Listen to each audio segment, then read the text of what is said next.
Now तो ये जो चैप्टर है बॉन्ड वैल्यूएशन, ठीक है, नजर आ रहा होगा आप लोगों को। अच्छा, हाउ इट इज लिंक, पहले तो ये समझ लें कि इससे पहले जो हमने किया था वो प्रेजेंट वैल्यू किया था, ठीक है, TVM, time value of money, और ये बॉन्ड है, तो इसका लिंक क्या बनता है पहले तो ये देख लें। दोनों जो है फिक्स इनकम के अंदर आ रहे होते हैं, तो टाइम वैल्यू ऑफ मनी के अंदर वो टूल्स आपको आपने समझे हैं, सीखे हैं, जिसके बेस पे बॉन्ड की वैल्यूएशन होती है बेसिकली, ठीक है।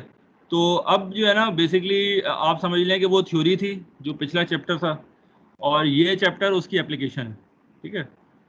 और ये इस चैप्टर को समझने से आपको ये समझ में आएगा कि वो कितना सिग्निफिकेंट चीज़ है जो आपने हमने पिछली क्लास में की है, ठीक है।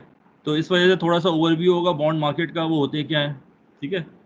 तो तो इसके अंदर वी विल डिस्कस की फीचर, बॉन्ड वैल्यूएशन कैसे होती है, यील्ड कैसे निकालते हैं, रिस्क कैसे निकालते हैं, ये सब चीज़ें हम डिस्कस करेंगे। तो ये अब एप्लीकेटिव आ जाता है, ये मार्केट के हिसाब से हम डिस्कस करेंगे कि बॉन्ड क्या होते हैं, किस तरह से होते हैं, ठीक है ना। Let's start. तो बॉन्ड जो है बेसिकली क्या है, it's a long term debt instrument.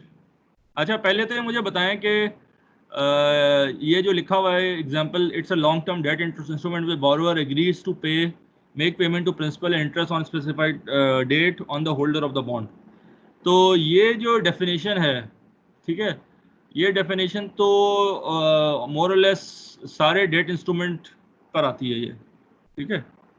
जो भी आपका डेट इंस्ट्रूमेंट हो, जो भी लोन हो या कोई और हो, उस पर you can place this definition. कोई मुझे ये बताया कि बॉन्ड में वो क्या फर्क है कि जो इसको अलग दूसरे डेट प्रोडक्ट से डिफरेंशिएट करता है, कोई बताएगा। सर बॉन्ड ट्रांसफरेबल है। ट्रांसफरेबल है, गुड। इसको आप ये कह लें कि bond is a security, loan is not a security. तो जब कोई सिक्योरिटी बन जाता है तो क्या होता है कि उसके बायर्स भी होते हैं, उसके सेलर्स भी होते हैं, और उसकी प्राइस भी होती है। तो bond has you can say a price, bond have buyers, bond have sellers, तो इसको हम सिक्योरिटी कहते हैं, ठीक है। लोन जो है या कोई और चीज़ है वो सिक्योरिटी नहीं है, हालांकि चीज़ वही है, लेकिन वो जो है किसी और को आप सेल नहीं कर सकते, किसी को बाय नहीं कर सकते, वो सिर्फ वापस रिडीम होगा जब आपके टाइम पीरियड पूरा होगा, या उससे पहले हो सकता है with mutual agreement between issuer and the investor. लेकिन बॉन्ड के अंदर क्या है, ये एक पीस ऑफ पेपर हो सकता है, सिक्योरिटी हो सकती है जो कि आप सेल कर सकते हैं। तो ये मेजर फर्क है। क्लियर है, बात समझ में आई। जी। नाउ अब थोड़ा सा बॉन्ड मार्केट के बारे में समझ लें। दुनिया की जो सबसे बड़ी मार्केट है आफ्टर फॉरेन एक्सचेंज, सेकंड बड़ी मार्केट है वो बॉन्ड की है, ठीक है। सबसे बड़ी मार्केट दुनिया की जो है ना वो एफएक्स मार्केट है, फॉरेन एक्सचेंज मार्केट। और सेकंड जो लार्जेस्ट मार्केट जो दुनिया की है वो बॉन्ड की है, और उसके बाद आती है स्टॉक मार्केट, ठीक है। अब मैं इसकी मैग्नीट्यूड की बात कर देता हूँ ताकि आपको समझ में आए कि बॉन्ड की मार्केट कितनी बड़ी है। कि अगर समझ लें total market bond plus stock 100 है, तो उसमें से 95 बॉन्ड होगा और 5 स्टॉक होगा। It is many times larger than the stock market. ये मैं इसकी मैग्नीट्यूड बता रहा हूँ, ठीक है ना। तो अगर हम सही। टोटल मार्केट की बात करें तो उसके अंदर जो है 95 बॉन्ड होगा और सिर्फ 5 स्टॉक होगा। अब सवाल ये है कि इतनी बड़ी मार्केट है, यानी कि यानी मैं इसका इसका अगर मैं ये कहूँ कि इसका मवाजना करूँ कि अगर 100 रुपए ट्रेड होते हैं टोटल, तो 95 रुपए जो है वो बॉन्ड में ट्रेड होते हैं, यानी बॉन्ड की बाइंग एंड सेलिंग होती है, और 5 रुपए जो है या 5 से भी कम रुपए स्टॉक में ट्रेड होते हैं, ठीक है। ये मैं इसकी एग्जांपल कह रहा हूँ। अब सवाल ये पैदा होता है कि ये अगर इतनी बड़ी मार्केट है तो ये नज़र तो आती नहीं है। हम स्टॉक एक्सचेंज को तो जानते हैं, शेयर्स को जानते हैं, बॉन्ड को तो इतना कोई जानता नहीं है। तो उसका जवाब यहाँ लिखा हुआ है कि it is primary traded in over the counter market. ये ओटीसी मार्केट में ट्रेड होता है ज़्यादातर, यानी ऑलमोस्ट ऑल, यानी कि ऑलमोस्ट ऑल यानी 99.99% जो है ना, ये जो बॉन्ड है ये ऑर्गेनाइज मार्केट में ट्रेड नहीं होता। पाकिस्तान में तो चंद एक बॉन्ड है जो ट्रेड होते हैं, बाहर ज़्यादा हैं, लेकिन ये कि मेजॉरिटी जो बॉन्ड हैं वो ओटीसी में ट्रेड होते हैं। तो primarily traded in over the counter market, ठीक है। ओटीसी मार्केट क्या होती है ये आपको मालूम है, पहले भी हमने डिस्कस किया कि ये जो है वो फिजिकल वो ऑर्गेनाइज मार्केट नहीं होती, ओवर द काउंटर होती है। सेकंड यानी कि आप समझ लें अनऑफिशियल मार्केट। कोई कोई एक बॉडी नहीं होती सेंट्रल जो कि उसको यानी ओवर टेक यानी देख सके। ठीक है, क्लियर है, बात समझ में आ गई यहाँ तक? जी सर दूसरा, ये ओटीसी मार्केट यहाँ नहीं है, पाकिस्तान में नहीं है? पाकिस्तान में भी है। आपका जो सबसे बड़ा जो इस वक्त बॉन्ड का जो इशूअर है वो कौन है इस वक्त पाकिस्तान में? Government, state bank of Pakistan. वो ट्रेजरी बिल भी इशू करता है, वो शॉर्ट टर्म है, और वो पीआई भी इशू करता है, लॉन्ग टर्म है। ये वो कहाँ ट्रेड होते हैं? वो किसी स्टॉक एक्सचेंज में ट्रेड नहीं होते हैं ना, वो तो आउटसाइड करते हैं। तो basically state bank versus banks privately deal कर रहे होते हैं, तो वो उसको ओटीसी कहेंगे। ठीक है ना? तो Okay. सबसे ज्यादा जो बॉन्ड इशू होते हैं, प्राइस बॉन्ड्स क्या है? प्राइस बॉन्ड्स भी एक तरह के बॉन्ड की फॉर्म है ना। तो वो कहाँ इशू होते हैं? ओटीसी में होते हैं। डीएसएस एनएसएस क्या है? Defence saving, national saving, bonds की फॉर्म है। वो कहाँ इशू होती है? ओटीसी डायरेक्ट जो है पब्लिक को दी जाती है, वो किसी स्टॉक में नहीं होती। क्लियर, बात समझ में आ रही है? सही। तो वो जो न्यूज़पेपर में जो नंबर आते हैं वो बेसिकली यही सिलसिला होता है?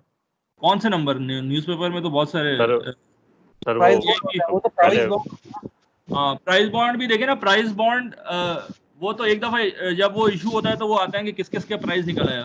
तो प्राइस बॉन्ड तो बेसिकली कहने का मतलब है ये ऐसे बॉन्ड है जिसमें इंटरेस्ट आपको कुछ नहीं मिल रहा होता, वो फिर आपको प्रिंसिपल वापस मिलता है या आपको प्राइस मिलती है। लेकिन जो न्यूज़पेपर में दूसरे जो रेट्स डेली आते हैं, जैसे पीआईबी रिवैल्यूएशन रेट है, ट्रेजरी बिल का रिवैल्यूएशन रेट है, वो जो है डेली जो है आपके जो ट्रेडिंग होती है ना उसकी बॉन्ड की ओटीसी मार्केट के अंदर उसके रेट्स होते हैं। ठीक है। सर जो अनऑफिशियली, हाँ जी मैं बोले सर जो बोले। अनऑफिशियली जैसे जो मार्केट के रिकॉर्ड में नहीं आता, बायर टू बायर डायरेक्ट जो ना वो परचेजिंग हो जाती है, वो भी ओटीसी में fall वो भी करेगा ना? ओटीसी में आएगा, वो भी ओटीसी में आएगा। अब देखिए ना, अब सवाल ये है कि बॉन्ड जो है वो जो हमारे पास जो रिकॉर्ड आता है कि इतने पे हुआ सेल, इतने पे हुआ, वो जो है बेसिकली बैंक जो है वो इन स्टेटमेंट देते हैं स्टेट बैंक को, जिसकी वजह से रिकॉर्ड मुरतब हो जाता है। किसी एक खास जगह पे जो है ना वो नहीं होता है। तो ये बैंक आपस में डीलिंग करते हैं, बॉन्ड की बाइंग एंड सेलिंग वगैरह कर रहे होते हैं, ट्रेडिंग हो रही होती है, और वो डे एंड पे स्टेट बैंक को रिपोर्ट करते हैं कि मैंने इसको बेचा, इसको खरीदा, जिसकी वजह से वो रिकॉर्ड आ जाता है। तो लेकिन ये होती ओटीसी मार्केट है। क्लियर है, बात समझ में आ गई? क्योंकि लोग पता नहीं कंफ्यूजन हो ना कि कोई बंदा जो है वो कह रहा है कि भाई ओटीसी है लेकिन इसमें रिकॉर्ड भी आ रहा है, और ये हर ट्रांजैक्शन का रिकॉर्ड नहीं आएगा। जो भी स्टेट बैंक का रिपोर्ट होगा सिर्फ उसका रिकॉर्ड आएगा, जो रिपोर्ट नहीं होगा उसका नहीं आएगा। सर पाकिस्तान में प्राइस बाउंड के अलावा और कौन सा टाइप है बाउंड का?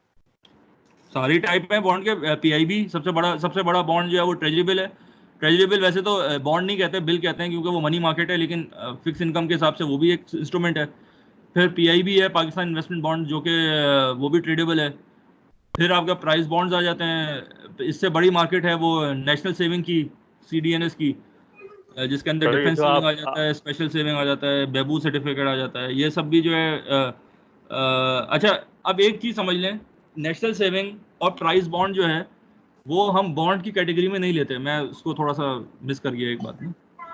हाँ, लेकिन पीआईबी को, ट्रेजरी बिल को ये बॉन्ड की कैटेगरी में लेते हैं। इसकी वजह क्या है, कोई बताएगा? सर ये जो सर उससे पहले एक चीज जानना जरूरी हाँ है, हाँ ये जो हाँ। पीआईबी और आप ट्रेजरी बिल कह रहे हैं, ये हम्म। इसकी वैल्यूएशन कैसे होती है? मतलब वो थोड़ा समझ नहीं आ रहा कॉन्सेप्ट।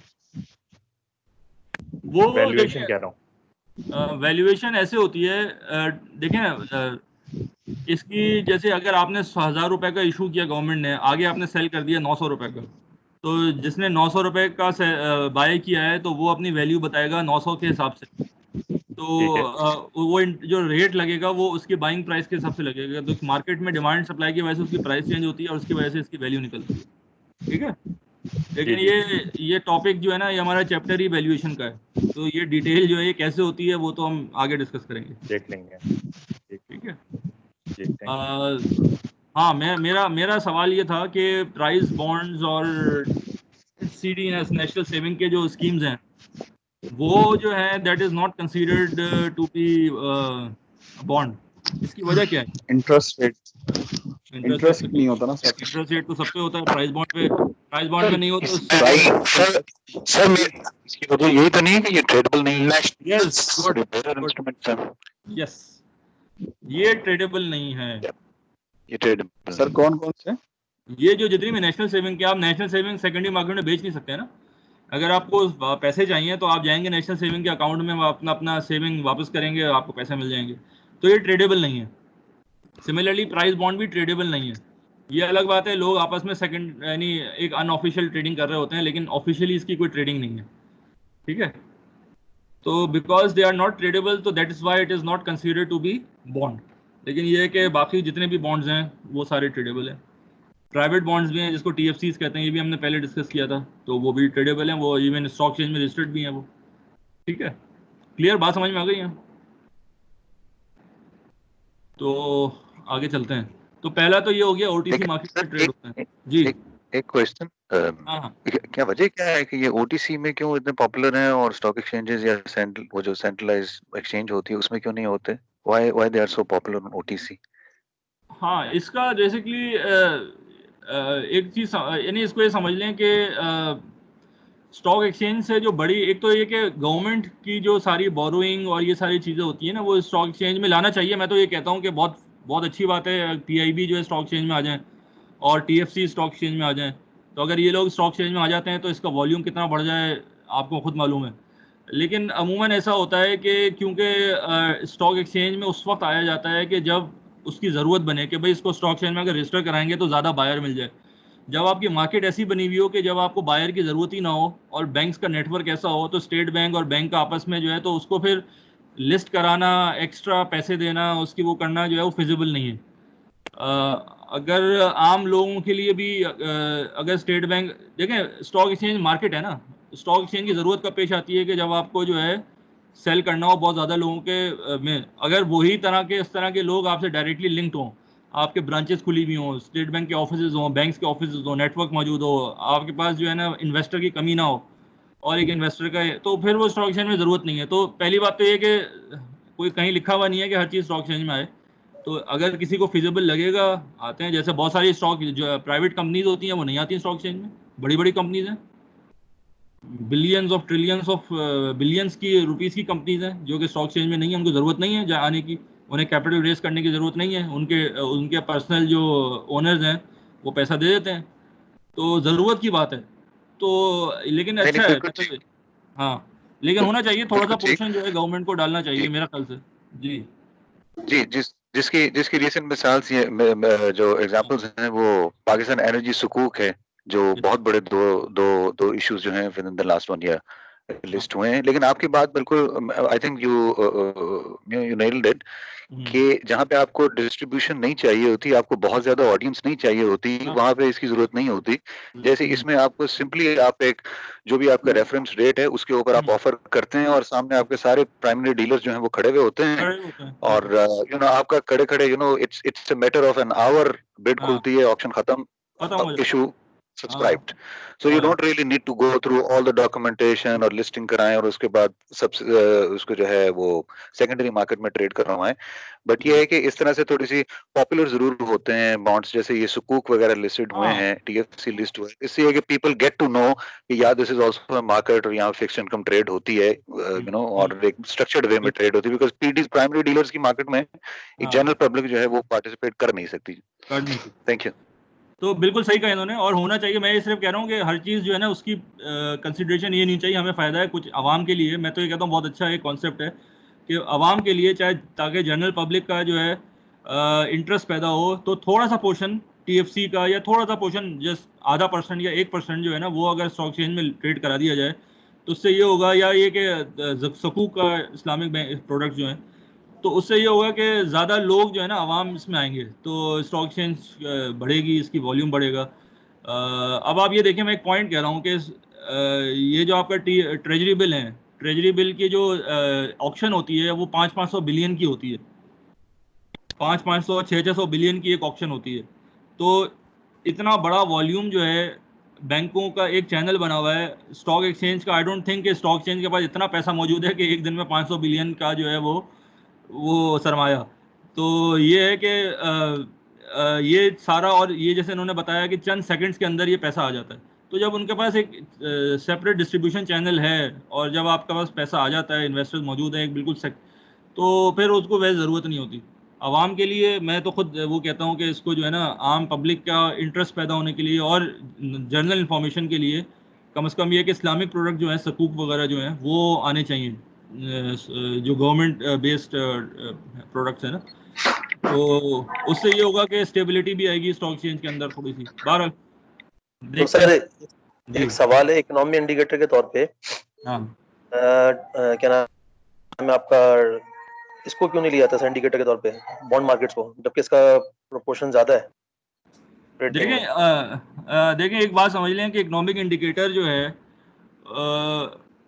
वो कभी भी ये नहीं कहा जाता कि stock exchange normally economic indicator कहा जाता है, लेकिन वो सोल इंडिकेटर नहीं है, नंबर वन, पहली बात तो ये। और अगर मैं कहूँ कि पाकिस्तान का स्टॉक एक्सचेंज इकोनॉमिक इंडिकेटर है तो वो नहीं है, मैं आपको अभी बहुत क्लियर बता रहा हूँ। ये कोई आप हार्ड एंड फास्ट नहीं कर सकते कि दुनिया का हर स्टॉक एक्सचेंज उस मुल्क का इकोनॉमिक इंडिकेटर है। अगर आपकी मार्केट कैप इतना होगा और लोगों का साइज इतना होगा कि कम से कम 10 से 12% ऑफ द पॉपुलेशन जो है अगर वो ट्रेड कर रही होगी स्टॉक एक्सचेंज के अंदर, तब आप ये कह सकते हैं कि वो इंडिकेटर है।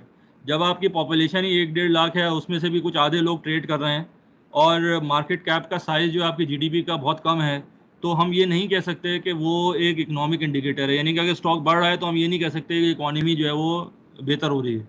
बात समझ में आ रही है? तो ये हर जगह का डिफरेंट है। मतलब ये कि आप यूएस के हिसाब से अलग कर सकते हैं। यूएस के अंदर आप देखें कितनी पेनिट्रेशन है, तो यूएस की stock market is you can say. Pakistan में तो कंपनीज ही लिस्टेड नहीं है।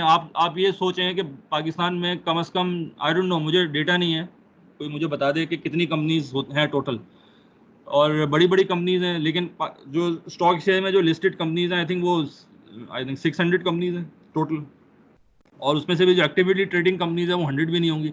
तो वो 100 कंपनीज के उतार चढ़ाव को हम ये नहीं कह सकते कि मार्केट के अंदर कुछ या इकोनॉमी के अंदर कुछ हो रहा है, अनलेस के ज़्यादा कंपनीज हों, ज़्यादा बायर्स हों, ज़्यादा सेलर हों। तो जब तक वॉल्यूम नहीं बढ़ेगी तो हम ये नहीं कह सकते कि stock exchange is representative of the economy. लेकिन ये कि ये इंडिकेटर है कि जैसे अभी आजकल स्टॉक एक्सचेंज बढ़ रही है तो एक वो है कि भाई डिमांड आएगी, क्रिएट होगी, इससे रिपल इफेक्ट आएगा। जैसे सीमेंट बढ़ेगा, सीमेंट अब ये देखें कि आजकल क्या है कि सीमेंट की, स्टील की, ये जो सारे कंस्ट्रक्शन मटेरियल है, इसकी आप इनकी आप रिपोर्ट्स निकाल के देखें तो जिस तरह के सेल्स प्री ऑर्डर्स पे बुक हुई हुई हैं और जिस तरह का इनका जो है रिटर्न्स आ रहा है, तो उसका इफेक्ट जो है स्टॉक एक्सचेंज भी पड़ रहा होता है। तो हम ये कह सकते हैं कि वो इज सिग्नलिंग इफेक्ट के वो इकोनॉमी के अंदर वो आ सकता है। लेकिन ये कि स्टॉक एक्सचेंज की जो पोजीशन है वो इकोनॉमी की पोजीशन को नहीं कर सकती अनलेस कि वो रिप्रेजेंटेटिव ना हो। क्लियर है?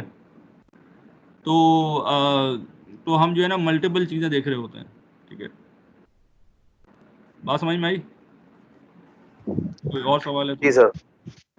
जी सर। तो सर वैसे भी पाकिस्तान तो अनरिकॉर्डेड इकोनॉमी इतनी बड़ी है, हाँ, तो फिर हम तो किसी भी चीज पे है ही ना, रिकॉर्ड पे तो है ही नहीं हम। तो हाँ, मतलब मुख्तलिफ एस्टिमेट हुए थे। एक एस्टिमेट जो है वो कहते हैं कि 50% पाकिस्तान की जो जीडीपी है वो अनडॉक्यूमेंटेड है। तो इसलिए हम ये देखते हैं कि यहाँ पे सारे इंडिकेटर जो है वो नेगेटिव के अंदर हैं, बुरे इंडिकेटर हैं, लेकिन आवाम के पास पैसा बहुत है। जब आप जाते हैं तो रेस्टोरेंट्स में आपको रश नज़र आता है। अब तो नहीं, पहले एक ज़माने में लोगों की है नहीं। कहने का मकसद ये है कि ऐसा लगता नहीं है कि ऐसा लगता नहीं है कि लोग जो है ना वो भूखे मर रहे हैं और फाके में है, जिस तरह की इकोनॉमी की पोजीशन बताई जाती है। तो इसका मतलब यही है कि एक इकोनॉमी वो है जो डॉक्यूमेंटेड है और एक इकोनॉमी ऐसी है जो अनडॉक्यूमेंटेड है, जिसका इफेक्ट जो है आवाम की लाइफस्टाइल में पड़ रहा होता है। और ये जो एक सवाल आप और ये जो ये मैं जो बात कह रहा हूँ ये एम्पेरिकली भी देखा जाता है कि बहुत सारे स्टडीज़ हैं जिसमें श्नाइडर एक है बंदा, वो करता है स्टडी। तो उसमें जो पाकिस्तान का जीडीपी जो है वो का 50% जो अनडॉक्यूमेंटेड बताया गया है। तो उसकी जो वो किस तरह बताता है, वो अनऑफिशियल कर्व रेट से और बिजली की कंजम्पशन से और दूसरी चीज़ों से वो अंदाज़ा लगाता है कि इसके हिसाब से जीडीपी कितना होना चाहिए और ऑफिशियल कितना है, और उसका डिफरेंस निकालता है पूरी दुनिया का। तो उसने बताया है कि पाकिस्तान का एटलीस्ट 50% जो है वो जीडीपी अनअकाउंटेड फॉर है। तो दैट मीन्स कि वो अनडॉक्यूमेंटेड है। यानी दैट मीन्स कि जो आवाम कंज्यूम कर रहे हैं, जो इंडिकेशन है, जो कि एक अगर मॉडल बनाया जाए तो जितना होना चाहिए वो उसका आधा जो है वो आ रहा है। तो बहरहाल ये वेल नोन फैक्ट है, हर बंदा जानता है। जी, कोई कह रहा था? सवाल है, ये आप ये डॉलर जो हमारा जो हमारी करेंसी है, फॉरेन करेंसी डॉलर हमारी, जिस पे हम ट्रेड करते हैं, तो ये दिन बढ़ती जा रही है, इसकी वजह क्या है? आप कुछ बता सकते हैं हमें? डॉलर का रेट बढ़ रहा है। देखें इसका आप एक चीज समझ लें कि डॉलर का रेट जो है बढ़ना या कम होना ना, अब वो मैनेज नहीं है। अब इस गवर्नमेंट ने खास तौर पे ये कहा है कि हमने मार्केट पे छोड़ दिया है। तो मार्केट पे छोड़ने का मतलब ये है कि अगर डॉलर की डिमांड होगी और सप्लाई नहीं होगी तो उसका रेट बढ़ जाएगा। अब आपको ये देखना पड़ेगा कि डिमांड किस वजह से होती है और सप्लाई किस वजह से होती है। तो जब आपकी इम्पोर्ट ज़्यादा होती हैं प्राइमरीली तो आपकी डिमांड बढ़ती है, और जब आपकी एक्सपोर्ट ज़्यादा होती हैं तो सप्लाई बढ़ती है। तो आप ये समझें कि या जब बैलेंस ऑफ पेमेंट को बहुत बड़ी पेमेंट करनी पड़ती है, आपके पास पैसा नहीं होता तो डिमांड बढ़ जाती है। तो ये डिमांड सप्लाई की वजह से रेट बढ़ रहा है। और इसका एक दूसरा रीज़न ये है कि जो है गवर्नमेंट को पेमेंट्स भी करनी होती हैं। और दूसरा है कि वो जो आर्टिफिशियली इससे पहले जो है ना गवर्नमेंट सपोर्ट करती थी डॉलर को, रुपीज़ को डंप इन करने के बाद, जिसकी वजह से आपका करंट अकाउंट डेफिसिट हुआ। मैंने शायद शुरू में बताया भी था कि जो 60 बिलियन जो क्रिएट हुआ है करंट अकाउंट डेफिसिट, वो इस वजह से हुआ है कि गवर्नमेंट ने जो है ना आर्टिफिशियली रुपीज़ को स्टेबल रखा। तो मार्केट पे अगर छोड़ देंगे तो वो डेफिसिट खत्म हो जाएगा। आप ये देखें इस वक्त जो है जब रुपये गिरा है तो इसमें that is equivalent to about 7.5 to 8 billion of financing. मतलब ये है कि अगर इसको रुपए को नहीं गिराते, इन अदर वर्ड, तो आपको 8 बिलियन डॉलर के मजीद लोन चाहिए थे जो आपने अवॉइड कर लिए रुपए को गिरा के। मतलब in that case current account balance को दुरुस्त करके, इन अदर वर्ड्स। तो ये बड़ा इंपॉर्टेंट है। और मैक्रो इकोनॉमिक स्टेबिलिटी के लिए हम IMF को गालियां तो देते हैं लेकिन करते वही हैं, और वो मुल्क के इंटरेस्ट में है बेसिकली। आपको अच्छा नहीं लगेगा लेकिन ये कि जब तक आपकी इकोनॉमी ओवरऑल स्टेबल नहीं होगी तो यानी कि फिर आपकी इकोनॉमी प्रोग्रेस नहीं कर सकती। क्लियर है? आगे चलें।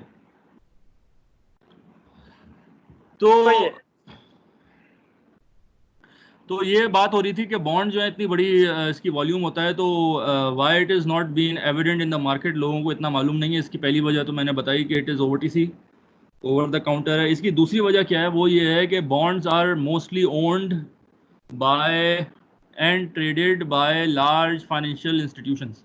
बॉन्ड आम पब्लिक ट्रेड नहीं करती। ये बड़े बड़े इदारे होते हैं, जैसे मैंने आपको बताया बैंक्स के पास होल्डिंग होती है बहुत सारे मैंने बताया ना 500 600 बिलियन का एक ऑक्शन होता है। तो वो जो ऑक्शन में जो पार्टिसिपेट करते हैं वो कोई आम पब्लिक नहीं होती, बड़े इदारे होते हैं, इंस्टीट्यूशंस होते हैं, तो वही होल्ड करते हैं। तो आप ये समझ लें कि स्टॉक एक्सचेंज में there are thousands of people who are holding very few amount of money. Bond में बिल्कुल उलट है, there are very few people who are holding a huge portion of their money in the bonds.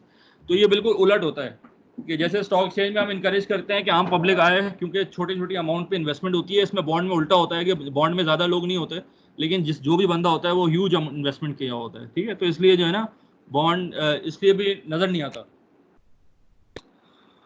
फिर ये कि full information of bond trade in OTC is not published, but a representative group of bond is listed and traded on bond division NYSE। NYSE में कोई bond trade होता है। पाकिस्तान में भी TFCs trade हो रहे होते हैं, हालांकि उनकी ट्रेडिंग शायद इतनी ज़्यादा वो नहीं है, कभी कभी ट्रेडिंग होती है, इतना वॉल्यूम नहीं है बहरहाल, लेकिन है हमारे एक विंडो खुली हुई है। जवाद है ना, तो वो बता देंगे कि हाँ TFC का जो है ना हमारे पास कोई 7-8 शायद कंपनीज हैं जो कि लिस्टेड हैं, जो कि ट्रेडिंग भी हो रही होती है, ऑल दो कि वो बहुत इतना बड़ा पोर्शन नहीं है स्टॉक एक्सचेंज के अंदर। तो जी, दैट्स राइट। कोशिश कर रहे हैं, लेकिन ये कि आम पब्लिक का इंटरेस्ट बॉन्ड मार्केट की तरफ इतना नहीं है। और एक इसकी वजह ये भी है कि आम पब्लिक के pass out of market avenues available हैं। फॉर एग्जांपल आम पब्लिक को अगर बॉन्ड खरीदना है तो उसको स्टॉक एक्सचेंज में जाने की ज़रूरत नहीं है, वो नेशनल सेविंग के दफ्तर चले जाए और वहाँ पे बॉन्ड खरीद लें। तो जब तक आपके पास ऑल्टरनेटिव एवेन्यूज मौजूद होंगे तो आम पब्लिक का इंटरेस्ट बॉन्ड मार्केट की तरफ, खासतौर प्राइवेट बॉन्ड मार्केट की तरफ नहीं होगा। इसलिए मैंने अभी कहा था जब ये बात चली थी। जी सर ये यूरो बॉन्ड जो होते हैं ये भी OTC का पार्ट होते हैं? यूरो बॉन्ड इंटरनेशनल बॉन्ड्स की बात कर रहे हैं ना। यूरो बॉन्ड जो है वो भी OTC है, क्योंकि वो कोई खास किसी जगह पे वो लिस्टेड नहीं होता। इवन लाइबोर पूरा OTC है। ठीक है सर। अच्छा, तो ये जो मैंने बात कह रहा था कि स्टॉक एक्सचेंज के अंदर अगर गवर्नमेंट का कोई इंस्ट्रूमेंट आ जाता है तो उससे ये होगा कि कॉन्फिडेंस आएगा लोगों पे, लोग ज़्यादा इन्वेस्ट करेंगे, तो शायद उसकी वजह से कुछ प्राइवेट लोग भी उसमें आए और कम से कम एक यील्ड कर्व प्रॉपर बन जाए फॉर अ पब्लिक। तो बहरहाल लेट्स सी। तो तो ये है कि it is not published but representative group of bond listed and trade in bond division, तो यहाँ पे भी हम ट्रेड करते हैं। तो ये थोड़ा सा बॉन्ड के बारे में मैंने डिस्कस की है। अब जो है ना इसमें अब हम जो है ना बात करते हैं वैल्यूएशन पॉइंट ऑफ व्यू से, बॉन्ड की वैल्यूएशन और स्टॉक की वैल्यू। तो ये अगर हम एक कंपनी है, अब हम ये बात कर रहे हैं एक कंपनी बॉन्ड इशू कर रही है, I am not talking about government का बॉन्ड है या कुछ भी। अब अगर एक कंपनी कोई बॉन्ड इशू कर रही है तो उसकी जो वैल्यूएशन होती है, ठीक है ना, how do you value that bond versus how do you value that stock, उस वैल्यूएशन के अंदर क्या फर्क होगा, यानी कि वो कौन से ऐसी चीजें बॉन्ड की जो कि स्टॉक से डिफरेंट है। जी सर रिस्क नहीं है बॉन्ड में? रिस्क नहीं है, रिस्क तो होता है, प्राइवेट बॉन्ड में तो रिस्क होता है सर। वो तो वैसे ही हर डेट में लोन होता है, रिस्क होता है, लेकिन बॉन्ड जैसे कि इसके प्राइस अप डाउन नहीं होते जिस तरह स्टॉक एक्सचेंज के अंदर सिक्योरिटीज के होते हैं। प्राइस भी अप डाउन बहुत तेजी से होती है। अच्छा। ये एक चीज समझ लें। जी कोई बताएगा? सर कंपनी के कैश फ्लोज या उसकी परफॉर्मेंस पे भी डिपेंड करता है, स्टेबिलिटी पे। बॉन्ड की एक चीज समझ लें कि बॉन्ड की जो प्राइस है वो कंपनी से ज्यादा इकोनॉमी पे डिपेंड करती है, जबकि स्टॉक की प्राइस इकोनॉमी से ज्यादा उस कंपनी की इंडिविजुअल उस पर डिपेंड करती है। ये मैं आगे समझाऊंगा आपको ये बात। दूसरी चीज ये है कि बॉन्ड की जो कैश फ्लोज हैं वो फिक्स होती हैं, स्टॉक्स की कैश फ्लोज वेरिएबल होती हैं। इसका मतलब क्या है कि कैश फ्लो फिक्स होने का मतलब ये है कि या तो आपको नॉमिनल फॉर्म में फिक्स मिल रहा होगा, जैसे अगर 10% मिल रहा है तो आपको 10% ही मिलेगा, वो फिक्स है। या दूसरा ऑप्शन ये होता है कि आपको जो है फ्लोटिंग रेट मिल रहा हो, यानी वेरिएबल रेट मिल रहा हो, काइबोर +4 मिल रहा है। अब कोई बंदा कहेगा काइबोर +4 तो फिक्स नहीं है, लेकिन मैं कहूँगा वो fix in terms of benchmark है, ठीक है ना। तो कोई ना कोई चीज़ है जो फिक्स है, जिसके जो बेंचमार्क मौजूद है, जबकि स्टॉक के अंदर आपका जो डिविडेंड है वो कोई ज़रूरी नहीं है वो फिक्स हो, मतलब वो किसी भी उसमें आपका कोई बेंचमार्क नहीं है। तो एक सर चीज इसीलिए तो मैंने इंटरेस्ट रेट कहा था आपको, यही तो डिफरेंस बताया था कि इंटरेस्ट होता है बॉन्ड के अंदर और सिक्योरिटीज में नहीं होता। हाँ बस सही है। एक फर्क ये है, ठीक है, एक फर्क ये है वैल्यूएशन के अंदर। दूसरा फर्क ये है कि बॉन्ड की मैच्योरिटी होती है, स्टॉक की मैच्योरिटी नहीं होती, ठीक है।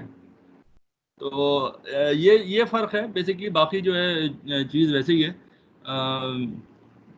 तो 12, तो अब हम ये बॉन्ड के कुछ characteristics. Bond long term liability है और वो शेयर्स जो हैं वो इक्विटी है। हाँ ये कह सकते हैं लॉन्ग टर्म लायबिलिटी है, वही बात ये है कि मैच्योरिटी है उसकी। और कंपनी स्टॉक और बॉन्ड दोनों लायबिलिटी कहलाते हैं, उसको हमने नाम इक्विटी बना दी है, लेकिन कंपनी के लिए तो वो भी लायबिलिटी है। लेकिन आप ये कह सकते हैं कि एक ये है कि जिसकी मैच्योरिटी जो है वो खास पीरियड तक होती है, उसके बाद वो ख़त्म हो जाती है, यू हैव टू पे दैट बैक। और एक ये है कि वो अनलिमिटेड हमेशा के लिए आपके पास है, वो आपको कभी पे नहीं करना होता। इसी वजह से हम उसको लायबिलिटी ट्रीट ही नहीं करते, because you don't have to pay, लेकिन कॉन्सेप्चुअली कंपनी के लिए वही बोरिंग ही है। तो ठीक है, तो ये है। अच्छा नाउ की फीचर्स क्या है बॉन्ड्स के, ये जरा देख लें। पहला फीचर है पार वैल्यू। पार वैल्यू क्या होता है? It's a face amount of bond which is paid at maturity. तो पार वैल्यू जो है ये वो वैल्यू है जो बॉन्ड के फेस पे लिखी हुई है, यानी कि जब भी आप कोई जैसे आप कहते हैं ना रुपया आप देते हैं तो रुपये पे लिखा होता है 1000 रुपये, तो इसलिए आजकल तो बॉन्ड खैर इलेक्ट्रॉनिक हो गए, लेकिन जब बॉन्ड होता था तो अभी भी आप लें नेशनल सेविंग या डिफेंस सेविंग लें तो उसके फेस पे वैल्यू लिखी होती है, उसको कहते हैं पार वैल्यू। टीवीएम के कॉन्टेक्स्ट में क्या है ये पार वैल्यू? टीवीएम के कॉन्टेक्स्ट में ये पार वैल्यू वो है कि जो आपको फ्यूचर में मिलेगी। तो अगर आपका बॉन्ड जो बॉन्ड है वो 1000 रुपीज़ का है, तो इसका मतलब ये है कि अगर आप ये होल्ड करेंगे एट दैट स्पेसिफाइड अमाउंट, तो मेच्योरिटी पे आपको 1000 रुपीज़ वापस मिलेंगे। तो टीवीएम के कॉन्टेक्स्ट में पार वैल्यू को हम फ्यूचर वैल्यू भी ट्रीट कर सकते हैं। क्लियर? ये बात समझ में आई? ठीक है सर, फेस वैल्यू तो फ्यूचर में प्रेजेंट में तो सेम ही रहेगी ना सर? पार वैल्यू को फेस वैल्यू भी कह सकते हैं और फेस वैल्यू को फ्यूचर वैल्यू भी कह सकते हैं। ये तमाम, यानी मैं उसको साथ साथ टीवीएम के कॉन्टेक्स्ट में भी डिस्कस कर रहा हूँ। फेस पे जो भी कुछ लिखा हुआ होता है उसका मतलब क्या होता है? यानी कि जब आप उसको सरेंडर करेंगे तो मिलेगा। जैसे रुपए पे लिखा क्या होता है? 10 रुपए का नोट है तो उसमें लिखा होगा कि हामिल हाजा को मुतालबे पे अदा किया जाए। तो अगर आप 10 रुपए सरेंडर करेंगे स्टेट बैंक को, तो जो उसकी फेस पे लिखा हुआ है 10 रुपए, तो वो स्टेट बैंक एक और 10 का नोट आपको दे देगा। तो इसी तरह से जब आप नेशनल सेविंग हाँ एक्सचेंज करते रहते हैं फिर ऐसे ही। हाँ वही मैं कह रहा हूँ ना, क्योंकि इसको जो है ना अगर सही तरह से होता तो मुतालबे पे क्या अदा किया जाएगा ये भी लिखना होता, तो वही चीज। तो गोल्ड, तो इसलिए मैंने पहले भी आपको बता दिया था कि गोल्ड वोल्ड नहीं है पाकिस्तान में या दुनिया में कहीं भी। कह रहा हूँ होना चाहिए, तो उसके लिए गोल्ड की माइंस भी होनी चाहिए ना, जहाँ से मुतालबे पे अदा करें। वरना तो अगर आज गोल्ड कर देंगे तो हर बंदा गोल्ड डिमांड करेगा गवर्नमेंट से। पैसा वैसा है नहीं गवर्नमेंट के पास, ना माइंस है। तो इस वजह से जो है ऐसी चीज रखी है कि जो गवर्नमेंट छाप के दे सके। जी हमारे पास सिर्फ भुट्टो है सर। तो हमारे केस में मुतालबे पे अदा क्या किया जाएगा? वही चीज 10 रुपए, वही नोट, एक और नोट, तो पेपर टू पेपर चलता रहेगा। तो ये भी एक वजह, इस वजह से डिवैल्यूएशन होती है। हाँ और क्या, अगर आप जो है ज्यादा नोट प्रिंट करेंगे, क्योंकि प्रिंट करने का इख्तियार गवर्नमेंट के पास है, तो अब जो है कोई तो जाहिर बात है अगर आप ज्यादा नोट प्रिंट करेंगे तो डिमांड सप्लाई का मामला आएगा, सप्लाई डिमांड का वो हो जाएगा, तो वैल्यू कम हो जाएगी। वैल्यू जो है बिल्कुल, जो इन्फ्लेशन जो मुल्क में आती है वो ज्यादातर इसी वजह से आती है कि जो नोट प्रिंट होते हैं, जिसको हम कहते हैं demand pull inflation. Demand pull inflation या मॉनेटरी इन्फ्लेशन, ये एक ही चीज़ है, मोरलेस एक चीज़ है, थोड़ा सा फर्क है लेकिन फिलहाल एक चीज़। तो वो इसी वजह से होती है कि आपके पास सप्लाई ऑफ मनी ज़्यादा होती है तो लोगों के पास पैसा ज़्यादा आ जाता है, जिसकी वजह से जो है ना वो इन्फ्लेशन होती है। तो वो एक स्पाइरल बनता है कि क्योंकि आपको तनख्वाहें देनी होती हैं तो आपको नोट छापने पड़ते हैं। जब नोट छापते हैं तो उससे इन्फ्लेशन होती है, तो अगले दिन दफ़ा जो है आपको मज़ीद तनख्वाहें बढ़ानी पड़ती हैं। जब आप तनख्वाहें बढ़ाते हैं तो मज़ीद नोट छापते हैं, तो एक विशियस सर्कल जो है ये बन जाता है। तो ये बात सही है कि क्योंकि नोट जो है वो किसी से लिंक नहीं है, तो गवर्नमेंट जो है कभी कभी इसको मिसयूज़ भी करती है, लेकिन ये उसका लॉन्ग टर्म रिपरकशन बहुत बुरे हैं और गवर्नमेंट को भी पता है, तो इस वजह से वो नोट इस तरह नहीं छाप रही होती। मॉनेटरी डिसिप्लिन है अक्सर जगहों पे है, और जिन्होंने मॉनेटरी डिसिप्लिन नहीं किया उसका हाल भी आपने देख लिया हो। जी सर, वर्ल्ड रिसेशन भी इसी वजह से आता है, या आया था लास्ट टाइम भी, कि जो है काफी ज्यादा नोट्स प्रिंट कर दिए थे। पेपर मनी जो ना बहुत ज्यादा प्रिंट हो गए, स्टेबल करते करते एक वक्त आता है फिर रिसेशन आ जाता है। भाई देखे ना, सबसे बड़ा जो इस वक्त नोट छापा है दुनिया में वो किसने छापा है? अमेरिका ने छापा है। यूएस। जब आपका 2007 और 8 का जो है रिसेशन आया, तो इन्होंने जो है $50 ट्रिलियन का बेल आउट किया। ठीक है, अगर $50 ट्रिलियन का बेल आउट किया तो समझ लें कि गवर्नमेंट ने $50 ट्रिलियन बोरो किए। अब सवाल ये है कि $50 ट्रिलियन किससे बोरो किए? मार्केट से तो बोरो किए नहीं। आप पॉइंट समझ रहे हैं? या तो वो मार्केट में जाती है $50 ट्रिलियन के मजीद बॉन्ड इशू करती है, उसको बोरो करके बेल आउट करती है। मार्केट जो है वो देने को तैयार नहीं है, तो वो किससे बोरो किए? वो बोरो किए उन्होंने फेडरल रिजर्व से। फेडरल रिजर्व के पास 50 ट्रिलियन कहाँ से आए? खुद प्रिंट किए ना सर, खुद प्रिंट किए। जब आपने खुद प्रिंट की, आप समझ रहे हैं सिस्टम को, अगर एज अ सिस्टम थ्योरी देखें तो अगर आप बेल आउट कर रहे हैं विदाउट बोरोइंग और विदाउट, यानी कि आपके पास इतने पैसे नहीं है ना, आपने अपना पैसा लगाया लेकिन आपने बेल आउट कर लिया, सो वो जो एक्स्ट्रा पैसा इकोनॉमी में पंप इन हुआ तो वो क्या हुआ? That will create inflation, demand create करेगा, और उसकी वजह से डॉलर की डिमांड गिर गई बेसिकली। तो इस वक्त फ्री फॉल हो रहा है, डॉलर गिर रहा है इस वक्त आप देखें गोल्ड वोल्ड बढ़ रहा है। इसकी वजह क्या है? एक तो खैर आज का भी रीजन है, उस जमाने में यूएस और चाइना का कॉन्फ्लिक्ट भी है सर। हाँ, मतलब इसका कहने का devaluation of US dollar economy की वजह से, क्योंकि अनसर्टेनिटी और जॉब जो ना काफी वो हो गई है, क्या बोलते हैं। हाँ, तो ये इसमें जो है ना इसका एक अलग टॉपिक है, किसी वक्त हम डिस्कस करेंगे। इसके प्रोज भी है एंड कॉन्स भी हैं। मतलब इसका नेगेटिव पॉइंट तो आपको समझ में आ गया, इसके कुछ पॉजिटिव पॉइंट्स भी हैं, ठीक है ना। तो वो लेकिन ये कि वो एक पॉइंट बताते हैं पॉजिटिव, सिर्फ मेरी अंडरस्टैंडिंग के लिए, क्योंकि मैं स्टडी कर रहा था, मुझे सिर्फ नेगेटिव ही मिला। हाँ, मैं इसका पॉजिटिव पॉइंट बता देता हूँ। इसका पॉजिटिव पॉइंट ये होता है कि जब आपकी रिसेशन आ जाती है ना, जब लोगों की बाइंग पावर खत्म हो जाती है, तो आपको लोगों को स्पेंडिंग बढ़ाने के लिए जो है ना पैसा फेंकना पड़ता है। आप इसको इस तरह समझें कि जब आपका जो है स्पेंडिंग कम हो गई इकोनॉमी के अंदर, लोगों ने स्पेंड करना छोड़ दिया, तो इसका एक ट्रिकल डाउन इफेक्ट आता है। उसका ये होता है कि इंडस्ट्री बंद होती है, बैंकरप्सीज होती हैं, बिजनेसेस बंद होते हैं, और फिर वो एक इतना बड़ा इफेक्ट आता है कि वो फिर जो है ना फिर वो परमानेंट बन जाता है। यानी कि आपकी परमानेंट कैपेसिटी कम हो जाती है इकोनॉमी की। जैसे हम ये कहते हैं ना, कोविड अगर लंबा चला तो बहुत सारी इंडस्ट्री परमानेंटली बंद हो जाएंगी। तो इस सिस्टम ऐसा होता है कि परमानेंट कैपेसिटीज जो है ना इकोनॉमी कम हो जाती है, तो उसको जंप स्टार्ट करने के लिए इंसेंटिव देने पड़ते हैं। इंसेंटिव के लिए ये है, एक सबसे बड़ा इंसेंटिव जो गवर्नमेंट देती है वो ये होती है कि मनी सप्लाई बढ़ा देती है। जैसे अमेरिका में किया है, जब आपकी मनी सप्लाई बढ़ा देती है तो क्या होता है, इंटरेस्ट रेट्स कम हो जाते हैं, लोग लोन लेते हैं, लोगों के पास पैसा ज़्यादा आ जाता है, जब ज़्यादा आ जाता है इन्वेस्टमेंट पैसा ज्यादा आ तो रही होती है, वो फिर वो इकोनॉमी को संभाल लेते हैं बेसिकली। सेफ हाउस ढूंढ रहे होते हैं वो तो फिर। ये दुनिया में यानी कि ये जो हमने जब गोल्ड से हटे हैं तो उसमें एक तो हमने ये लूज कर दिया है कि एक नेचुरल सिस्टम ऑफ इक्विलिब्रियम हमने लूज कर लिया। तो यानी आप ये समझ लें कि वो जो एक कुदरती निज़ाम था पंप करने का, अगर आप समझ लें एक जिस्म है और उसके अंदर खून दौड़ रहा है, तो खून की जो तादाद एक कुदरती निज़ाम से पंप होती थी गोल्ड स्टैंडर्ड से, अब ये हुआ है उसकी जगह हमने एक मोटर लगा दी है। तो जब आपने मोटर लगा दी तो क्या होता है, आपने जो है अगर खून ज़्यादा चाहिए आपने 10 गुना ज़्यादा पंप कर लिया उसमें, तो क्या हुआ कि वो बंदा जो है जिसमें खून जा रहा है वो एक तरह से कुछ और ही चीज़ बन गया। तो अब उसमें क्या करना पड़ता है, फिर हमें हमें हर दफ़ा जो है ना उसको ट्वीक करना पड़ता है, कभी ज़्यादा हो जाता है तो कम करना पड़ता है, कम होता है तो ज़्यादा करना पड़ता है। तो इसके प्रोज एंड कॉन्स भी हैं। प्रोज ये हैं कि अगर हम नेचुरल रेट ऑफ इन्फ्लेशन से चलते हैं तो आपको पता है एक स्टडी हुई है जिसमें उन्होंने जो है ना 2000 साल का जो है ना ग्रोथ रेट निकाला है मुख्तलिफ इकोनॉमीज़ का। तो आपको ये हैरान होंगे कि जो पिछले 300 साल को छोड़ने के बाद there is an explosion of income and development in the world in last 300 और 250 ईयर्स। इससे पहले की जो इकोनॉमी थी उसके अंदर हाईएस्ट रेट ऑफ ग्रोथ कितना था, क्या आपको पता है? The highest rate of growth जो था वो 0.6% था रोमन्स का। अच्छा, तो आप समझ लें कि अब आप आज की इकोनॉमी के अंदर जो अगर आप 6% से ग्रो ना करें, यानी 10 गुना ज़्यादा ग्रो ना करें, तो आपकी इकोनॉमी चलती नहीं है। तो अब सवाल ये है कि अगर ग्रोथ ज़्यादा करनी होगी तो खून ज़्यादा पंपिंग करना पड़ेगा। तो जब से हमने इस गोल्ड सिस्टम को छोड़ा है तो हमने वो एक स्टेबिलिटी अचीव कर ली है कि हम जो है ना अब कई गुना ज़्यादा ग्रो कर सकते हैं। लेकिन उसका नुकसान क्या होता है, उसका नुकसान इन्फ्लेशन में होता है। कभी कभी जो है ना, क्योंकि ये चीज़ आपके हाथ में आ गई तो जो गवर्नमेंट इसको मिसयूज़ करती है तो क्या होता है कि वो जो है उसको क्रिएट होता है इन्फ्लेशन, और जब वो इन्फ्लेशन क्रिएट होता है तो अल्टीमेटली आपकी इकोनॉमी डाउन हो जाती है। ठीक है, तो ये सर ओवरऑल नेगेटिव ही मुझे समझ आया ना। आज की तारीख में जो गोल्ड बढ़ रहा है, यूएस डॉलर वीक हो रहा है, पावर कंट्रोल करने की जो है वो डिस्ट्रीब्यूट होने वाली है आगे जाके, ये सारी चीजें नेगेटिव ही हैं। और कोविड की वजह से जो इकोनॉमी का लॉस हो रहा है उसके इम्पैक्ट लॉन्ग टर्म भी जाएंगे। पॉजिटिव क्या दिखा इसमें आपको? हाँ देखिए, मैं ये कह रहा हूँ कि इस वक्त तो नेगेटिव है, ठीक है ना।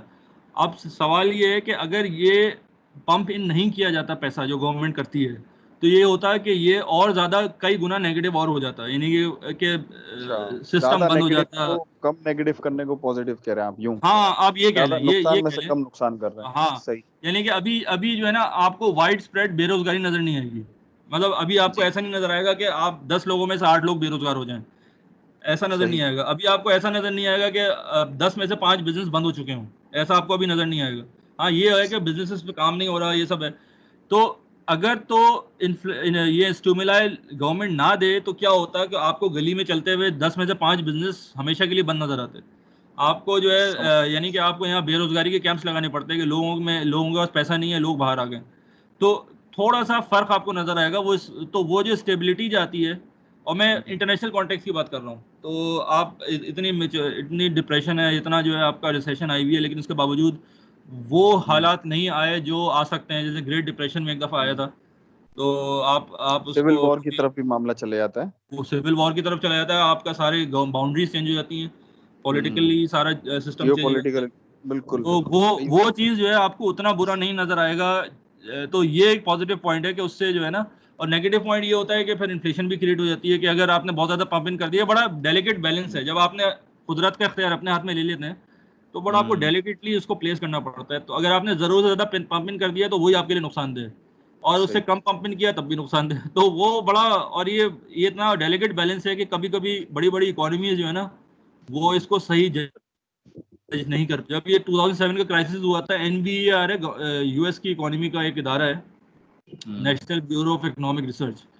वो जो है बेसिकली उसका सिर्फ एक काम है, मॉनेटरी पॉलिसी, ये जो साइकिल होती है, मॉनेटरी साइकिल्स जिसको हम ये कहते हैं, आपकी मैक्रो इकोनॉमिक साइकिल्स होती हैं, बिजनेस साइकिल्स, तो इसको प्रेडिक्ट करना कि तो उसने 2000 यानी वहाँ पे आप समझ लें कि उनके पास जो है 2500-3000 PhD साइंटिस्ट मौजूद हैं जो ये काम करते हैं, इकोनॉमिस्ट, और उनके पास जो है सुपर कंप्यूटर्स मौजूद हैं, वो मॉडल सिमुलेट करते हैं यानी कि उनके उनके उनके वेरिएबल भी 300 400 किस्म के वेरिएबल्स होते हैं, उन्होंने ये फाइनेंशियल क्राइसिस मिस कर दिया। जिसकी वजह से क्या हुआ कि इंटरेस्ट रेट्स बहुत ज़्यादा धर तक, यानी कि आपने बहुत ज़्यादा इंटरेस्ट रेट बहुत अरसे तक लगाए रखे, इकोनॉमी को रीड नहीं कर पाए। तो ये है कि कभी कभार जब मिस कैलकुलेशन होती है तो वो क्रिएट हो जाता है इकोनॉमिक क्राइसिस। तो 2007 का crisis in my view was not basically a natural crisis, it was a crisis created human error, human error. It was a crisis that is created by misjudgment, predictions. हाँ। लेकिन ये Covid का crisis तो जारी बात है, और फिर सीखा इसके बाद, हाँ इसके बाद सीखा, उसके बाद वो जारी बात है इंसान के साथ जब भी कुछ होता है वो सीखता है, तो उसके बाद लोगों ने सीखा। लेकिन ये जो है अल्लाह की तरफ से है कोविड, लेकिन वो वाला क्राइसिस जो है ना, दैट वाज जिस सिर्फ मिस रीडिंग थी इकोनॉमी की। ठीक हो गया sir, so nice. Sorry sir आपको टॉपिक से इतना दूर ले गया था मैं। हाँ बट सो नाइस सर। हाँ तो अब ये है कि टाइम भी आपका हो गया, मेरे ख्याल दूसरी क्लास है होगी आपकी शायद। हाँ जी सर, दूसरी क्लास है, अभी कोऑर्डिनेशन करना बाकी है मैम से, आपसे। हाँ तो चलिए ठीक है, तो फिर इसको फिर आज यहीं छोड़ते हैं, क्योंकि अब ये वैल्यूएशन की पॉइंट आ रहा है। अच्छा, नेक्स्ट क्लास के अंदर थोड़ा सा आप ये कर लीजिएगा कि अपने साथ ना कॉपी पेंसिल वगैरह पहले से रख के आइएगा, क्योंकि अब जो है ना नेक्स्ट क्लास में जो है वैल्यूएशन होगी और इसमें कैलकुलेशंस होंगी। तो ये कि कैलकुलेशन अच्छा सर, एक सवाल जी, मैंने एक सवाल आपसे पूछा था, आखिरी सवाल। हाँ आखिरी सवाल, कि आप एग्जाम में थ्योरी देंगे? क्या देंगे? थ्योरेटिकल सवाल से नहीं होंगे या न्यूमेरिकल बेस होंगे? सारे सवाल कॉन्सेप्चुअल होंगे, न्यूमेरिकल होंगे, थ्योरी भी न्यूमेरिकल के फॉर्म में पूछी जाएगी, यानी थ्योरी भी जो एमसीक्यू उसकी फॉर्म में होगी। ओके ठीक है, ठीक है, चले तो हम यहाँ विल एंड अप हियर, इंशाल्लाह नेक्स्ट क्लास पे हम दोबारा करते हैं, ज्वाइन करते हैं। ठीक हो गया sir, thank you sir, thank you.